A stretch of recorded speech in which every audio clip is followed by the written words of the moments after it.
right. Welcome back, Day Camp friends, to the Day Camp podcast. Ladies and gentlemen, we are on episode 22, season 2, episode 5. And I am Andy Pritikin, director of Liberty Lake here in the Philly suburbs of New Jersey. I'm Sam Thompson from Crystal Lake Park District, Crystal Lake, Illinois. And I'm Aaron Gluffstein from Camp Robin Hood, located just outside of Toronto, Canada. And if you guys are watching this on YouTube or whatever video thing that we do, you will see in the background of Sam is the ocean of Algonquin, Maine. Pretty darn gorgeous. That's the way you got to be handling your fall season, camp professionals. You see that? That's doing it right. I'm in my backyard, and Aaron's probably in his basement. I don't know. Kitchen? Kitchen. I'm on the 18th floor of my condo, actually, building. So yeah, that works. So anyway, we're day camp professionals joining forces to provide a forum for you folks to share ideas and best practices across North America and beyond. And for this episode's podcast for today, we will be tackling the infamous 6-week slump from a day camp perspective with the help of our high energy friend, camp consultant, New Englander, waiting on the phone right now for Taylor Swift tickets for his family, Steve McGuire. Psyched to be here. Thank you guys so much for having me. I really appreciate it. We're gonna have a great day. Yeah. So when I got into this camp thing, I mean, I'm curious if it's the same for you guys. Like, the first time we rolled around to the 6 weeks thing, it was like all of the administrators and older folks who had been around my camp, this was like 25 years ago, they all just started whispering to each other, 6 weeks slump, 6 weeks slump. I'm like, what the hell are they talking about? And I was certainly not of the mindset of a 6-week slump myself, but it almost seemed like a self-fulfilling prophecy, the way that they were talking about it. But the more that I have been in charge of a camp and been trying to fight the 6-week slump, the more I can tell that, like, it's sort of a legit thing. Like, there's sort of something that is debilitating about a camp season, that when you get around to that time, that people do start breaking down mentally with it. So my question I throw out to us first is what is this 6-week slump? Like how legitimate is it, and what is it? And I want to start with Steve first. But Steve, can you just tell us about yourself for those of you who have not waltzed into one of your sessions at Tri-State? Sure. So people ask me all the time about where I grew up and those types of questions. And I actually kind of grew up at a camp. I'm the youngest of 10 kids. So we had in our house growing up, we had a picnic table in our kitchen because you couldn't possibly put 12 chairs around a table. So I essentially kind of grew up at a camp in my house, went to day camp as a kid, and one of my brothers was a counselor and totally got me hooked into just going to day camp and loving it. Went to college and worked at overnight camp, and then when I graduated from school, became a day camp director for 5 years before I started my speaking business, which I started 16 years ago. So where were you a day camp director at? So day camp director right in our local town of Situate, Massachusetts for 5 years, and had the opportunity to hire a lot of students that worked for me, which was an awesome opportunity because I could vet the kids in class all year. And then by the time it was March or April, when we did our hiring where I was, I knew exactly who I wanted to get. So it was great. It was definitely an easy hiring system for me. And it was a day camp that ran about 400 campers a week for 6 weeks. So it was a short time period, but the clients I work with now all have the longer time period that you're talking about, Andy, that, 10, 11 week season that they hit the middle of the summer and the staff just tanks. Yeah. So you got out right before. So yeah, right. You got out right as people started declining. You were like, oh, right. Day's over. Summer's over. Take care. That's awesome. So 10 kids, one of 10 kids. Yeah. So it was wild. So your siblings look at your family now and go, wow, he's really like, cheaping out there with the 4 kids. Yeah. Right. We're just, we're not playing the percentage game. So we have 4 kids, 10, 8, 6, and 5. So we just put our 4th child on the bus this year. So all 4 kids attend the same elementary school. And so I'm super emotional. So I cried for all 4 kids as they got on the bus for kindergarten. And our 4th, I figured, would be very difficult. She didn't even blink. She just ran on the bus, and my oldest son yelled, "The McGuires are taking over the bus." So yeah, it was pretty wild. That's killer. So when did you first start this whole camp consulting thing, visiting camps, speaking at conferences, that kind of thing? So it was 16 years ago in April of that year. I had been teaching for a while. I was a head football coach at the high school level for a number of years. Got fired from that position, and it was like the best thing that ever could have happened to me. I was, physically, I was 50 pounds heavier than I am now. I was stressed out of my mind. The whole thing was super unhealthy.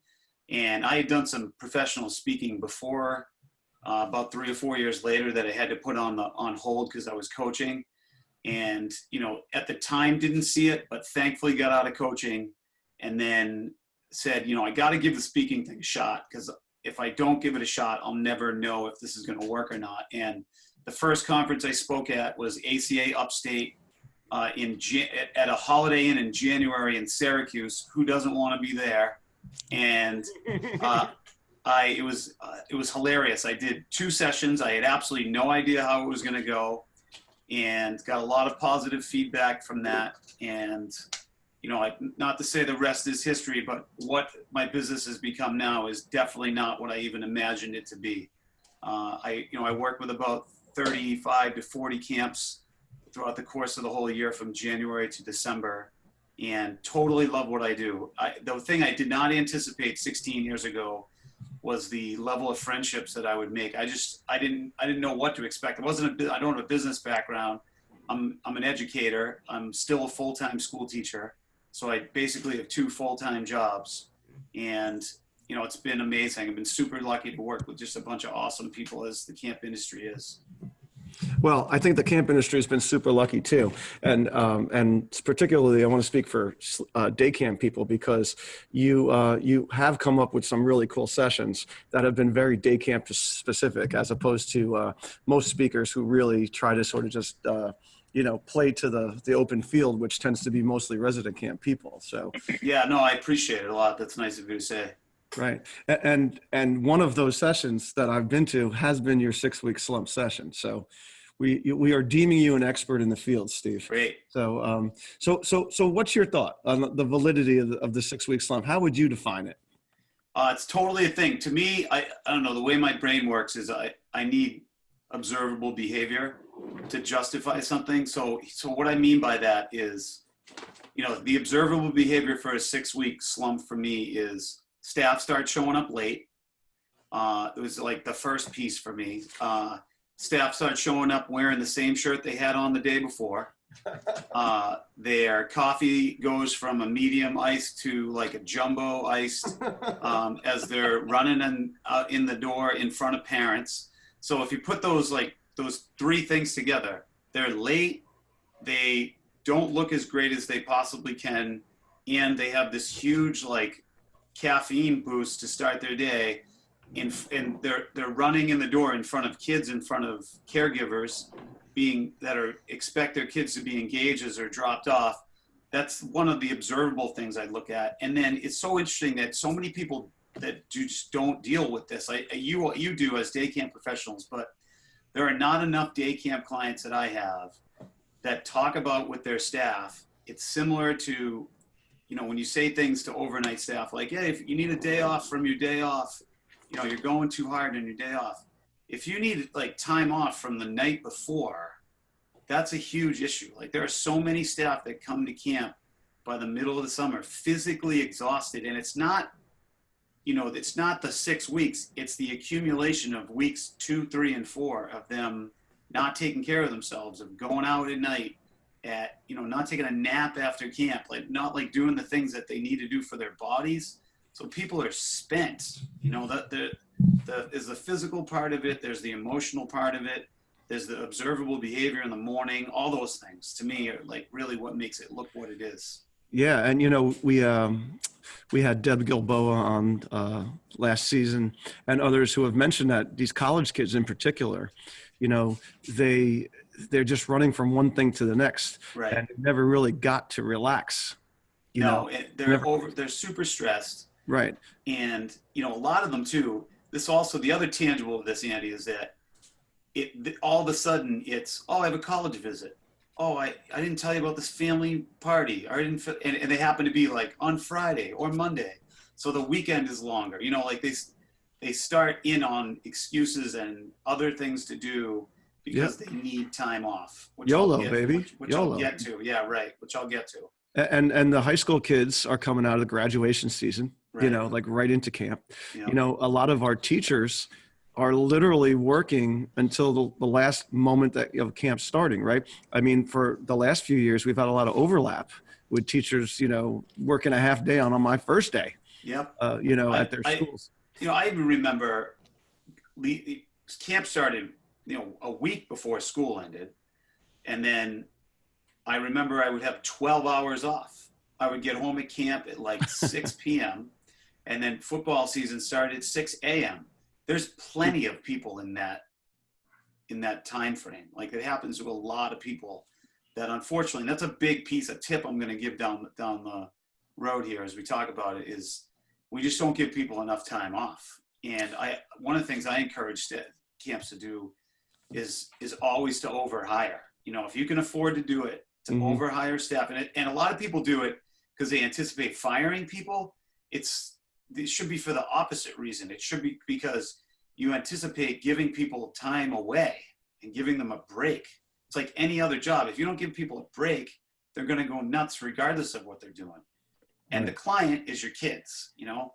Right. Well, you know, I think this falls into that discussion of people adapting to the new, you know, to the new workforce, you know, the Gen Z people who are used to flexibility and such, right? There's, you know, UPS and some of these other places around the corner from me are like, hey, $15 an hour. How many days you want to work? Which days you want to work? Like whatever you want, like, you know, kind of thing.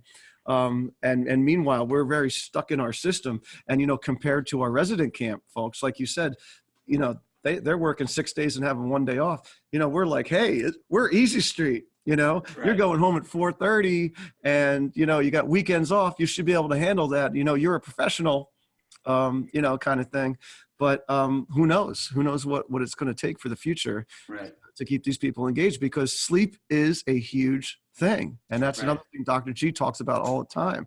And there was a great article just today I was reading in ESPN, on ESPN.com. It was about the NBA and how these NBA players are completely screwed up from sleep deprivation because they finish a game, they get on the bus, they go to the airport, they land in the next city at 2 a.m, you know, and their sleep patterns are completely screwed up. And I think that's a big part of the camp thing.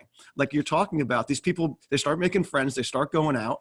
And then the next thing you know, after a month of that, you know, of not getting enough sleep, you know, sitting in the sun, it's rough. Yeah, I'll be really curious to see. It's happened. So a little bit more in my background is I'm in my 23rd year teaching in public school right now. And when I first began teaching, we started the school day with students in the door in class at 7:18 a.m. Right. I know it's insane. If you know anything, people know anything about education that are listening, you know, we don't have any normal times. It's not 7:20 or 7:30. We started at 7:18. I have no idea why. But we've now started school a full hour later. Like the bell rings to start with kids engaged at like 8:20. You know, so I'll be curious to see for the staff's impact, what day camps start processing and starting camp later in the day. Now, not ideal for caregivers or for kids, for younger kids, but for staff to see what the impact that's going to be, or start people in a later shift as they potentially come in. They have an early shift and a late shift. I have plenty of clients that do pre-camp and post-camp, but even will there be a morning staff that works 6 to 10 and then everybody else comes in at 10 o'clock? I'll be really curious to see how that impacts staff down the road. I think another factor too with the slump is a lot of the newbies come in thinking this is going to be an easy job, and by 6 weeks they found out that's not the case. So then you got to figure out Yeah, how to remotivate. it's pacing. I think that's what happens with the newbies, right? You know, I use the marathon metaphor all the time. You know, and you know, at the beginning every week, I sort of divide it by that 26 miles or whatever, and I like Right. this. We're at miles marker 9. Right. Yeah, and for the for our staff and the way that things have changed over the past couple of decades, just seeing that people used to be willing to work 1,000 hours 1,000 hours a week, as many hours as they had. They could be at camp and they wanted to immerse themselves, in every second of their summer lives was camp related. And now it's that struggle to negotiate with them and make the times make the times work for their with their stamina and the amount they want to push themselves. Like, we used to have kids coming on bus supervisors, bus counselors coming on the buses at 7:30, and now we're like nobody's getting picked up before 8 o'clock because we're not going to push anybody too hard. So that's sort of how things have changed for us.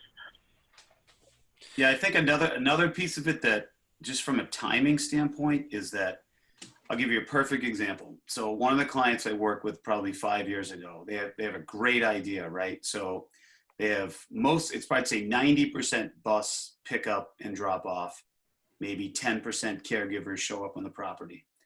So they had staff that would stand in the bus loop and wave goodbye to the kids, smiling, happy.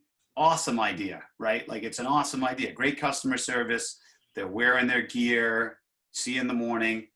The problem was they had the exact same staff doing that same thing for 6 weeks, right? And so one of the services that I offer to clients is I go to camps and I observe them for a full day, right? Drop off to pick up, and then give them as much feed, just a totally neutral set of eyes.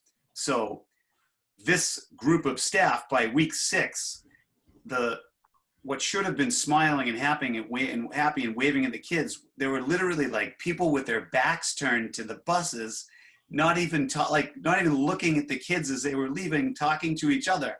So I turned to the director and I said, "Hey, has that been the same group of people for 6 weeks?" And she was like, "Yeah." I said, "Why don't you make a schedule where you mix up?" They're like, "That's the best idea." I'm like, "It's not that great of an idea. It's just, variety is so huge to mix up that people's routine. So they put in a whole new fresh group of faces for the next week, and they were like, "Bye everybody, have a great day." It's like, that's the little things that have a big impact over the course of the summer. But if I remember being the assistant director of archery at a camp for 9 weeks, right? 9 weeks, assistant director of archery. By that week 6, I'm like, I don't want to do this ever again. Not only right now, I don't want to do this for the rest of my life ever. I don't want to see another arrow ever again. So I think variety is a huge part of it too. Yeah, I think that's a great point. I mean, if you talk to people that work in fast food restaurants, they recognize that, and they're cross-training people between the fryers and the grills and the cashiers and all that kind of thing too, because they don't want them going nuts. And I've said that to myself a million times. I love basketball more than anything. I could not be teaching basketball 8 periods a day for 8 weeks. I would just get bored with it. I will say too, it's because, and any of you that have done this know this, the greatest professional development you can do is leave your place 3 or 4 days during the summer and go to another camp, right? And I'm telling you, you come back with a totally new set of eyes. The only reason I mention it from the slump standpoint is that you will get ideas from other people of, "Oh, wow, that's such a good idea. I never thought to change the people that are waving goodbye, or the morning staff is going to be a different group of people, or whatever it is." But from a slump standpoint, it's an awesome opportunity for directors that are listening to at the week 4, week 5 time, for them to leave their property and go see the way other people facilitate stuff, because it'll be a game changer. That is a killer segue for me to just give a shout out to our sponsors, the American Camp Association, New York and New Jersey, because, for those of you listening out there, day camp people, being an ACA accredited visitor is a really cool opportunity to do that, to be giving back to your profession and to be helping out your own organization by basically having license to go visit other camps during the summer, whether it's a day camp during the day or a sleepaway camp on the weekend, and being able to see some best practices from elsewhere. It certainly helps big time. Yeah. So, contact your local ACA office and ask about when their next visitor training program is, because that's an easy one to be able to choose a day to go visit things. I've had my assistant director doing it for years. And then on the other side of things, while I have not been a visitor because I feel like it's hard for me to leave my camp during the day, I do go and visit my colleagues at resident camps on the weekend. And I find it to be very, very inspirational and invigorating. And it sort of just gives me that spark to come back on Monday with vengeance. Aaron, I know that you guys at Robin Hood are affiliated to sleepaway camps. Do you ever go up there? Unfortunately, I don't have the opportunity to go up to the overnight camp. I do a lot of we do rental groups on the weekends and stuff, so I'm usually close to home as much as possible. I'm not necessarily there every day, but we do a similar program with the Ontario Camps Association, and I definitely at least go to one visit per season, and I come back inspired, and it's an opportunity, and actually all because of our structure at Robin Hood, even the like Howie and Sarah, who are the owners, they have a chance to we have a chance to switch each other or tag each other off on different days, and so all of us get a chance to go and see some other camps, and it's a great way to add a new some new ideas into our program, and even midway through the summer. I'm an accreditation visitor too, and I always learn something. Every visit, you find some little nugget that you can use or change, and it definitely refreshes you. Yeah, it's great. So we're talking about fatigue, mental and physical. We're talking about lack of variation, of just being bored of the things that you're doing every single day, right? So we got the diagnoses down. So now we're up to, so what can we do? So I guess the first thing is, what can we do to prep, Steve? What can we do? Like, we know it's coming. We know it's coming down the pipe. So like you were saying, putting in rotations to some of the obligations and works that we have, that's a really good proactive thing. Like, what other proactive things can we be thinking about? Yeah, so I have a couple. My fifth grade teacher, Mrs. Faulkner, had the best quote, and she literally used to say it every day, and I repeat it sometimes in my current students, that little drops of water and little grains of sand make the mighty ocean, make the mighty land. The little bit of time off you put in weeks 2, 3, or 4 add up. The positive reinforcement to staff throughout the course of weeks 2, 3, and 4 add up. All those little pieces, like everything makes a difference. I know it sounds dramatic and a little extreme, but it does. Every single piece of positive reinforcement and joy you can create, and time off early you can give people, and a surprise, something fun and joyful instead of the staff meeting. You take people out bowling, like instead of all those pieces that they would anticipate as being not fun, those little pieces add up over the course of the summer. So there's sort of the accumulative effect, as opposed to waiting for it and trying to do it all a big chunk at once. If you integrate time off and joy throughout the course of the summer, it can lessen it a little bit. I get amazed too that I've had plenty of people say, "Oh, you shouldn't talk about it. Don't use that word." It's like Voldemort. It's like Voldemort. Right. You're like, you're planting the seed with them. You're planting the seed with them. And again, it's not if you're acknowledging the observable behavior.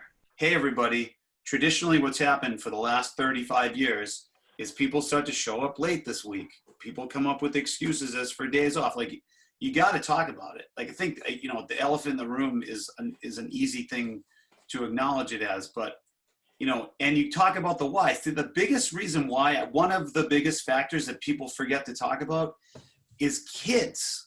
Like, one of the reasons people are so spent is because they've spent 6 weeks with kids who are draining, exhausting, can drive you crazy. Like, all the pieces that people, it's ironic that we're even talking about it, because I put in a proposal for Tri-State, which was due this weekend. That's, it's all about talking about all the stuff we don't talk about with staff when we hire them. we forget to tell them kids are going to drive you nuts, and they're messy, and they're late, and little kids take much longer to get to places than bigger kids do because they physically have a smaller stride. So if you're working with 8-year-olds and you're saying, hurry up, you never should be saying that because they can't. So there's a lot of those pieces that if you can acknowledge ahead of time and identify, that people will appreciate. And I do this as a staff training activity with folks. I do plenty of trainings where people bring me in and do the, let's get fired up for the second half of the summer. But I literally just a white piece of paper and just say, okay, what are we struggling with right now? And you write all those things down and say, okay, here's some of the issues we're acknowledging. What can we do to make these better? So I just think calling it what it is and throwing it out there, but not making it more dramatic than it should be, but it's a real thing. It's like definitely something that has to be acknowledged and put out there for everybody. And an easy thing I do with my Pee-wee camp counselors is I have them stand in a row and every other one kneels down. And then I said, okay, look up the counselor beside you. And that's the perspective of your kids. And they're all like, whoa. Love it. Right. So it's quick and easy, but I think so. something that, a big factor that comes into play for us, we have a fairly large senior staff, like head staff at our day camp, and about close to 50 people. And, a lot of the observable behaviors that we've been talking about that come up and at that point in the summer is, the senior staff are exhibiting the same traits. I mean, not as severely and not as overtly, but those coffees and all that stuff. You can see the fatigue, and just it starts from the top and trickles down. So it's important for us that we recognize that in our staff, and we try to do some things to pump up our senior staff at that point in the summer, not only identifying the issues that are coming up, but pumping the tires, as we say, of the senior staff, and making them feel rejuvenated and fresh in any way we can. Yeah, I think Steve mentioned doing nice things for your staff, how it adds up and that kind of thing. And what I've seen in a lot of camp organizations is them saving a lot of that stuff for the end. Right. And I agree with Steve that it's you need to sprinkle that stuff in continuously, especially if you want this group of people to be able to meld together like a team. Then you need to provide opportunities for them to do that. Besides. Yeah, it's interesting. So the other part of it is, a lot of people, like you just said, Andy, like a lot of people will be like, all right, we're all going out, I'm taking everybody out mini golfing on July 22nd till 9:30. I'm like, that's the last thing you should do, because people, like, I get it, and they make it voluntarily mandatory. You know what I mean? Like they say, well, you don't have to go, but if you don't, you should feel guilty. That's what they don't say like that, say it like that verbatim, but they just want everybody to be there. And I get it. But, doing opportunities like that is a great idea. However, it needs to be done in context of the fact that, hey, leave whenever you want. If you're feeling tired, don't come. No, nobody, we'd love to have you, but if you can't do it, no big deal. So I think accumulated over the summer, you have to do less of the big event in the middle of the summer. Yeah, one of my friends, Jonathan Gold, who we're going to have on the podcast soon, what he likes to do is when he's doing special events at his day camp, when he's bringing in these like inflatable companies or whatever it is, there's going to be a theme for the day, and it's all about the kids. He'll make sure that that he organizes it so that maybe they just come in the afternoon and then they're going to stay until the early evening, and he'll invite the staff to come back and barbecue for them. Love and it. Let them go down the water slides or whatever it is like that. I've found that, I have a lot of cool stuff at my camp with zip lines and things like the giant slides and giant swings. Staff really want to do them.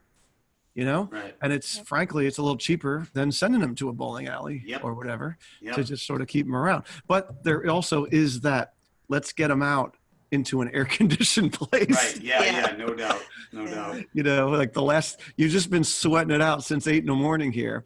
People do want to, go home and take a shower and stay in the air conditioning in the dog days of summer. Yep. Yeah, no doubt. I like to remind them too, like you process a Teams course, by then they kind of see what's happening in their group, but they're not thinking about it until someone points it out. Think about your group and who in your group has improved from the first week. And then it's like, remember, that's why we're here, and look, it's working. They don't stop to see that the whole youth development that they're trying to do is actually starting to work. And so just getting that message to them again. Yeah. Well, celebrating the victories, that's what Yeah. Howie was saying when he was when he was supplanting you, Aaron, that one day, is that we as camp professionals, we're always so hyper vigilant about all the ways we need to improve. And then we forget about the little victories along the way and celebrating those also. Yeah, and it's funny. I also tell people, particularly that midsummer staff meeting, a lot of people, I mean, we could do an entire podcast on meetings, and maybe that'll be our next idea if you haven't done that one already. Definitely. But one of the things I always talk about at that midsummer meeting is doing the basic 4 categories. Hey, what are we really good at when it comes to working with kids? What are we really good at when it comes to working with each other? What do we need to get better at when it comes to working with kids? And what do we need to get better at when it comes to working with each other? And writing all those things down and acknowledging, like, okay, there's X amount of time left in the summer. We're acknowledging that, we need to get better. We be more enthusiastic with our kids when we're going from one activity to another. Picking 1 or 2 of those for the remaining part of the summer and just stepping up your game and making that the priority, whatever that is. But there needs to, I think, having a tangible list, and then it's amazing. I'm blown away by how many times directors told me they do that. Said, oh, where did you hang the large piece of paper? They're like, oh, we didn't. We threw them out. I'm like, what do you mean? Then why'd you do it? Right? So you put that in an area where your staff sees it every day, and you circle the 1 or 2 that these are what we're going to get better at, or we're awesome. We know all of our kids' names. Like, that's our thing. We're really good at that. So keep doing that. Like, give them something tangible that you can acknowledge a week later, week 7 or week 8 at the staff meeting, and say, hey, 2 weeks ago we said we were going to really try to be enthused at the end of the day in our camp songs, and it's been going great. It's gotten better. Let's keep doing it. So I think having a tangible example for staff meetings is really important too. Yeah, no doubt. I was talking about having your staff play on the water, fun things like that. I just want to give a shout out to another one of our sponsors, CRS, Commercial Recreation Specialists, who you will see at all of the big camp conferences throughout the country.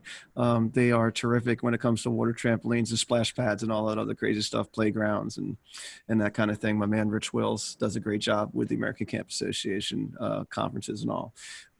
So another thing I wanted to throw out there that's sort of like a low-hanging fruit, easy thing for a lot of camps. I think a lot of camps schedule a lot of big, exciting things right around the 6-week slump time, just as sort of like a distraction. Here's a shiny little thing over here, kind of distraction, right? So like Color War, for instance. I don't do carnival, but I know most camps do some sort of big carnival where each group makes a booth and all that kind of thing. And I think it's a double-edged sword, because at one side, yes, it's this shiny thing that everybody's all geared up and gets exciting about, and everybody sort of forgets, everybody puts aside all those, like all the staff talking to each other and not being engaged the way they should be, 6-week slump kind of things, and they're sort of on their game for you. But then, by the same token, when that week's over, now you've taken these beaten down staff and you've beaten them down even more, and now they're like completely toast potentially for the rest of the summer. Yeah, no, that's a good point. And as you're talking about low-hanging fruit, so this is a wicked simple one. This is so easy. Depending on your budget piece, I know it seems like it wouldn't impact the slump, but it does. Give your staff, every day camp, if you have your staff wear staff shirts, should give your staff 3 staff shirts. So I'll give you an example. I had a client last summer that, and it's not to their fault, they just never thought of this. They're like, oh, they give them 1 staff shirt at the beginning of the summer. I'm like, what? How? They're like, oh, they just, I said, is it anticipated that they wash them? I said, and they said, well, if they've returned, they have shirts from the years past. And I said, think of the little investment people would be psyched. Right. They're $5 a shirt. For right. At week 6, though, give them 2 more. People will be like, oh, this is incredible. You know, it's like they don't people don't think things like that are a big deal. Those are huge for staff. Like, people are psyched about that stuff. And, you know, again, it's a branding thing, but it's also a morale piece that makes people feel good. And again, short money. You know, you said it. What's low-hanging fruit and what's short money? Those things are great. Another piece to add to meetings is I've always said for meetings that you should have a raffle in your staff meetings, but, you know, maybe that week 6 raffle has a little more juice to it. You know, it's you know, the gift card is $50 instead of $25, or it's, you know, one of the raffle items is a paid afternoon off. And I always get clients that are like, you can't do that. I'm like, well, you can. You can make that happen, you know. So a fun raffle or a bigger hook raffle at that week 6 point is a great positive thing to do. Let's explore this for a second, Steve, because you've now mentioned it like 3 or 4 times, and it is a little weird for me to hear, but I get it. It's the time off thing. Yeah. Right. So I'm just curious, Sam, Aaron, like, is this like a foreign language to you guys, like it is for me? You know, in regards to day camp staff, you know, I mean, of course, more and more we have to make, we have to give people time because they won't work for us because, you know, I just had, you know, my cooking lady just said, I could come back this year, but you know, we got gifted this vacation this week and that's, you know, it's going to be, and I've got another friend who won something, and like various things happen where they get into these leadership programs that you can't deny them and all that kind of stuff.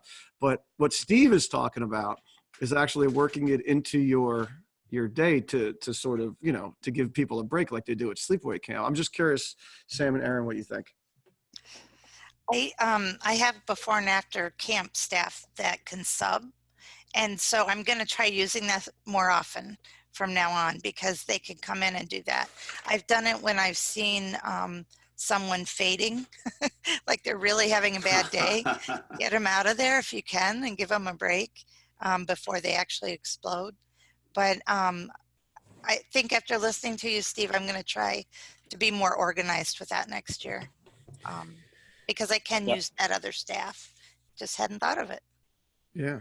Yeah. I mean, for me, it's, you know, yeah, for us, what we've done traditionally is and we've talked about this before, and so this is not the traditional approach, but we've lately in the past, you know, recent years have been very, I guess, negotiable with the staff when it comes to time off needed and, you know, flexibility with the schedule. You know, we used to be very stern and strict about, you know, being there every day and 38 days of the summer.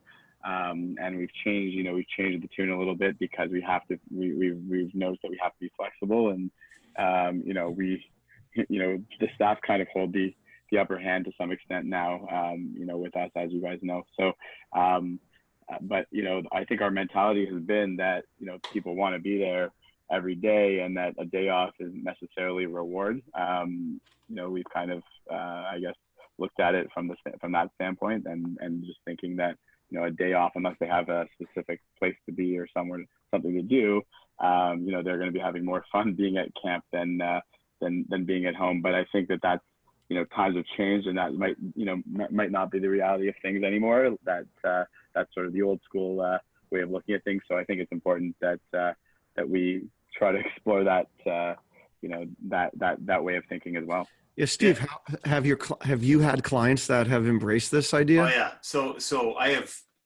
have multiple clients. I have 2 good examples I'll give you.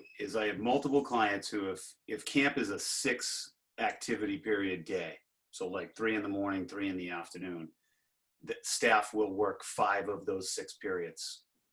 And one of those periods is literally a period off. So they have time off to grab their phone and go hang out. They can have a staff lounge space to go relax.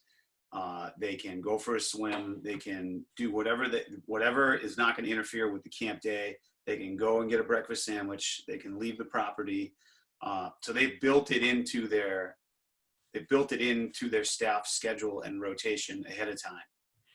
So that's the first piece. The second example I can give you is I have one particular client who they will do, like, similar to what we were talking about. They'll have their subs that fill in that do before and after care show up, and they hire them for the whole day.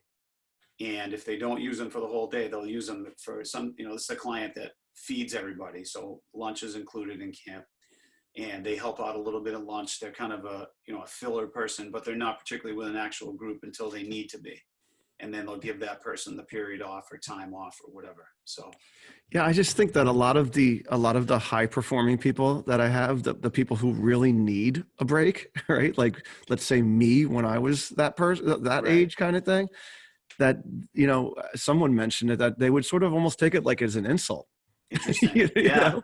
Like, Yeah. And I want to be with my kids, man. I'm and it's here interesting, with this imposter. no, it's good. But the selling point to them is that by giving you time off, it's a great example. To use a sports analogy.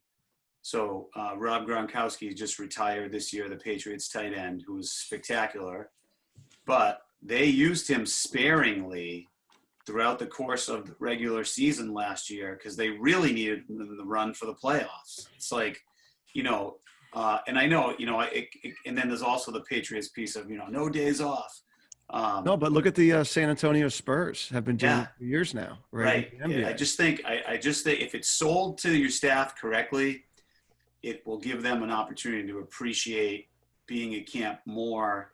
And also, I talked about the marathon, not the sprint, all the time. I have a client in Maine, and a lot of people balk at this when they first hear it. But at his opening meeting, he tells his staff, I want 80% from you the entire summer.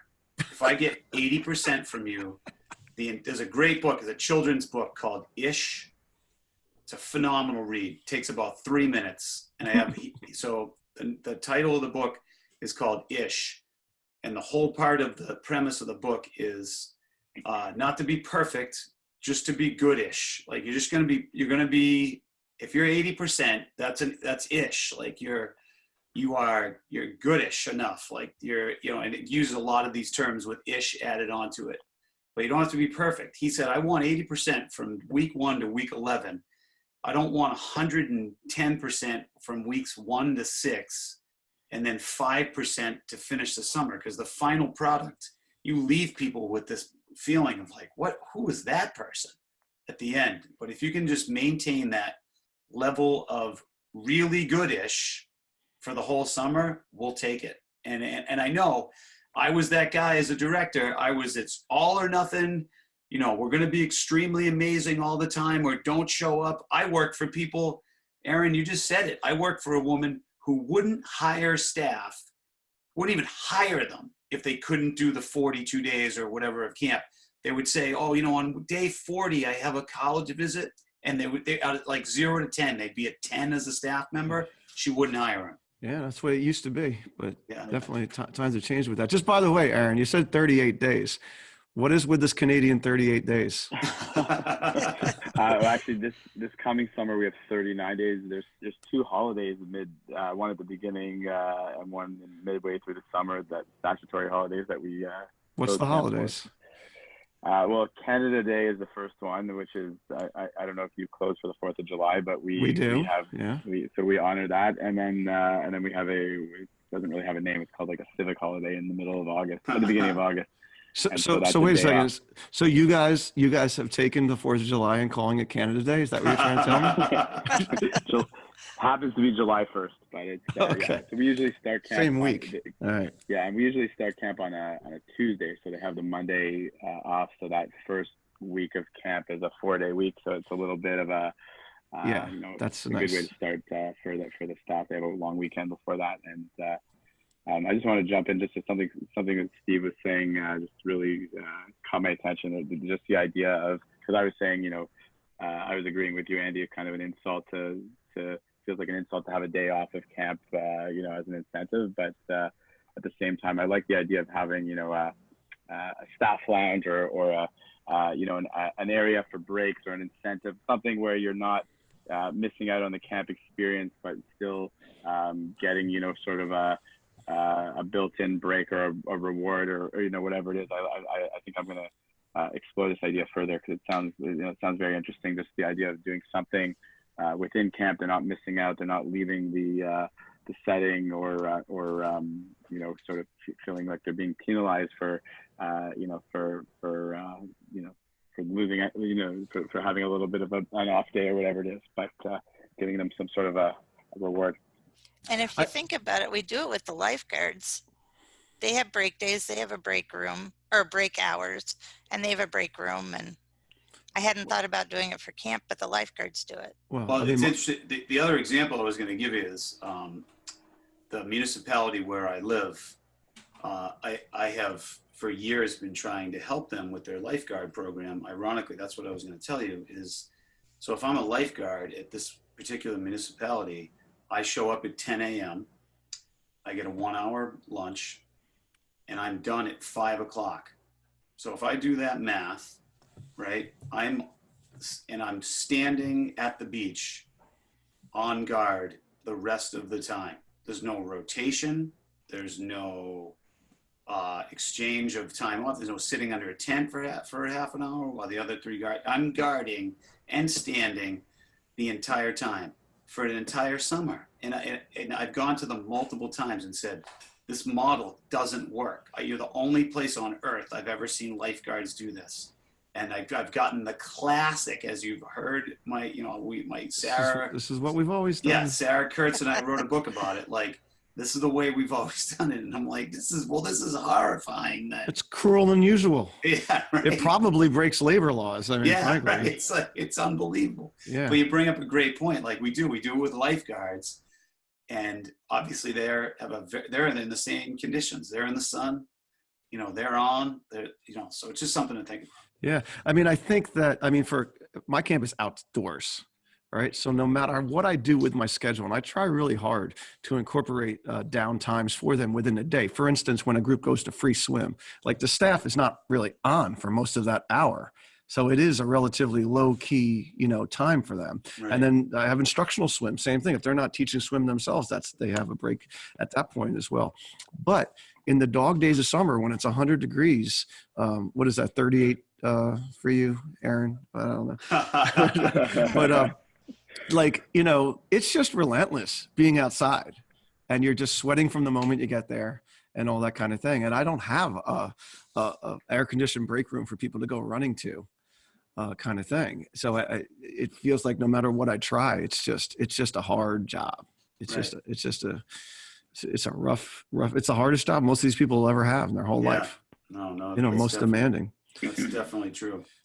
One other thing I want to put out there, Andy, too, is that I haven't really had a chance to talk about yet, is that as much as you, particularly at the day camp level, as much as we can incorporate caregivers and families into the appreciation of staff, I think it's a really important piece. So I'll give you a good example. What a lot of clients do is that I've given the suggestion to do is they will reach out to their caregivers you always get your diehard caregivers who are willing to help out immediately. And just so folks are familiar with my language about that, I grew up in a single parent house. My dad passed away when I was really young.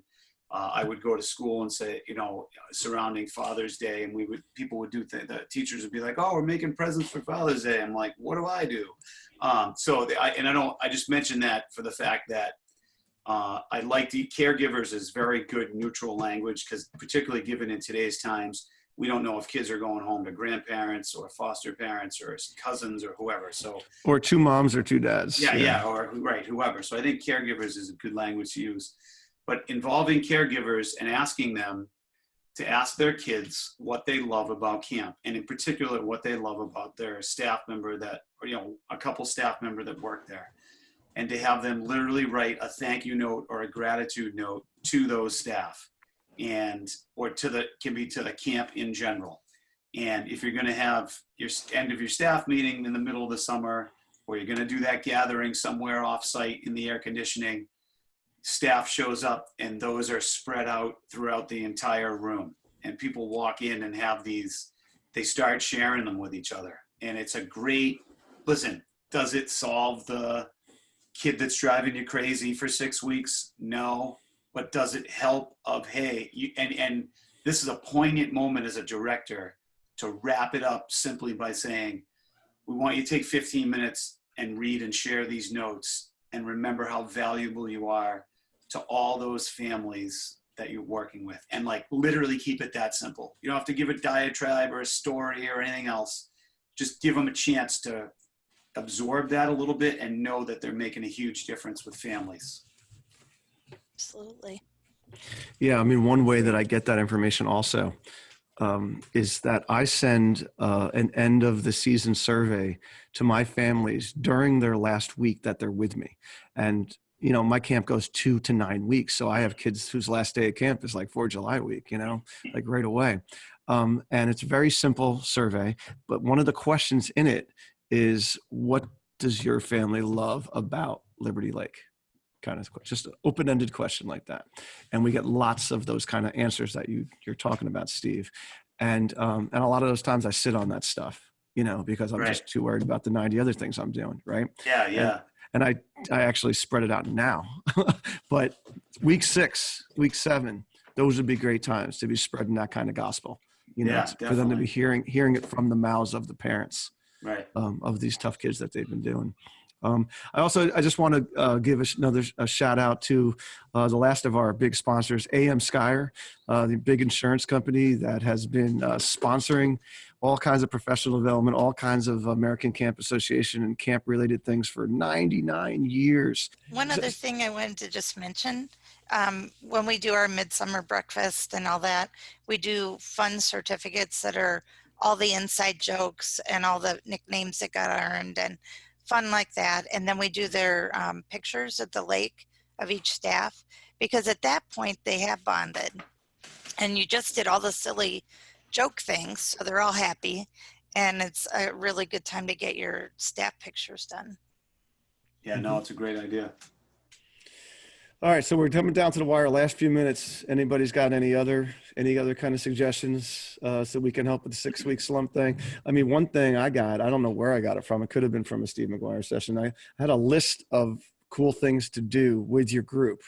Like it's a very exhaustive list. Like it's got to be like 60 different things. And it's really short little things to break up the monotony. I think we mentioned it on prior episodes, like go to the kitchen staff and give them all high fives, go into the office and introduce everybody to the people in there, that kind of thing. You know, make up a cheer, make up a song, you know, all these kind of things. So it's a really cool list. I'll put it up onto our daycamppodcast.com show notes, because it's the kind of thing you can give to each group member. And then they, like you can give them an incentive. Like if your group does them all, then you guys get a slushy party or something like that. And it has worked. It's been very good, cheap psychological trick. No, it's good. So something for me that's been effective and you know, create some excitement during the, you know, midway through the summer is introducing some staff committees and having some you know, a couple different things going on that weren't taking place previously. So whether it's creating some staff specific theme days and having that committee, you know, be in charge of that, you know, organizing some staff social events that weren't previously being, you know, sanctioned officially by camp, doing some, I know some camps do, you know, a staff play where they have staff sign up and join a play performance, which is a fun way, or a talent show. So some different things like that where you know, they have some new potentially leadership opportunities, and you know, they can be involved or get the staff involved, and you know, those people that are signing up for the committees have the perspective that, you know, they're also you know, they were also in the same spot as the other staff, feeling a little you know, overworked, underpaid, that kind of thing. And what can they, you know, kind of, we've given them some freedom to, you know, come up with ideas, and giving them, you know, a budget, and or not even a specific budget, but giving them some freedom and saying to them that, you know, they can propose some stuff, and we're willing to spend some money and have some fun, and, you know, do what it takes to go with their ideas. So that's been good for us. Along with the added responsibility thing, Aaron, I think is for camps that are out there that have like a Batman and Robin kind of setup with their groups, or they have like a group leader and then sidekicks, like throughout the summer, the leader should be segueing responsibility to these sidekicks. So as it gets farther into the dog days of summer, that these younger people, more inexperienced people, are getting more responsibility and feeling better about themselves, and at the same time taking some of the pressures off of the top people who are the ones that are really, feeling it, stress wise. And I would say my final piece would be, remember to remind your staff of how much this becomes a customer service experience for everybody, and that if you can ask them to have the conversation about some of the best and some of the most difficult customer service they've ever dealt with, and not so much the event, but the feeling that surrounded it, that's where you want them to leave with. You want even in June, you want to ask your staff on August 19th, when this whole thing is over, what do you want people to walk away with? What do you want kids to feel like? And then that's when you pull that stuff out from June in week 6 and say, hey, remember when we said we want our kids to be crying in a great way, or, no, can't wait to come back, or be counting the days when camp starts. Like, we deliver them that experience, and it's our responsibility to make sure we deliver it all the way through. No one would, back to your marathon, no one would run 26.19 miles and just stop. Like, you want to run through the tape. You just don't want to stop at the finish line. So finishing strong is a huge part of this whole piece. Absolutely. On those really hot days, my last little thing that I like to do is I have a cooler that's the size of a coffin. They call it a coffin cooler, but it rolls. And fill it with candy bars that are frozen so they don't melt on them as soon as they get them, and bottles of water. And then I just tool around the beach, going to staff members and dropping off whatever they want. Love it.